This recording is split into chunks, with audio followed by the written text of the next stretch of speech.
Thank you to the Chamber of Commerce and League of Women Voters for giving us this wonderful forum. And thank you also for giving me the opportunity to be back on stage at Miller Junior High School. It's been about 25 years since those band concerts.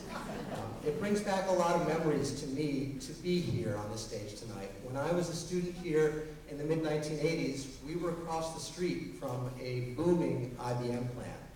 Most of my friends' parents worked there, and year after year, those families moved away until by the time I graduated from high school, the plant was on the verge of closing.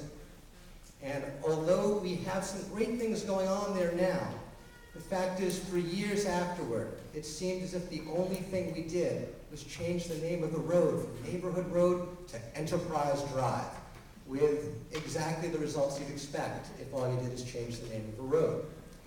Now, Congressman Gibson was sent to Washington with a promise to focus on jobs and the economy, but his record there is essentially one of changing names of roads. Instead of focusing on jobs and the economy, he's made his priority ending the guarantee of Medicare and turning it into a voucher program, defunding Planned Parenthood and restricting women's choice, and curtailing educational opportunity by cutting Pell Grants and Head Start. I offer a very different vision, because that is not the vision of our upstate New York voters. This is where I grew up.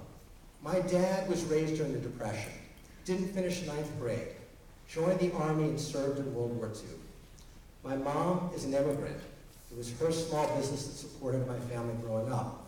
And as Ward told you, she's a ballet teacher, which is wonderful, except that ballet plus rural New York does not lead to an early retirement. The fact is, we struggled. We struggled month to month and year to year to pay the bills. But I still was given the chance to be the first in my family to go to college, thanks to a Pell Grant, thanks to borrowing the maximum student loans I was allowed to borrow, working year-round at school, and coming home in the summer getting whatever job I could, including bagging groceries just down the street from here at Wallbounds. And because of being given that educational opportunity, I've been able to spend my career in public service.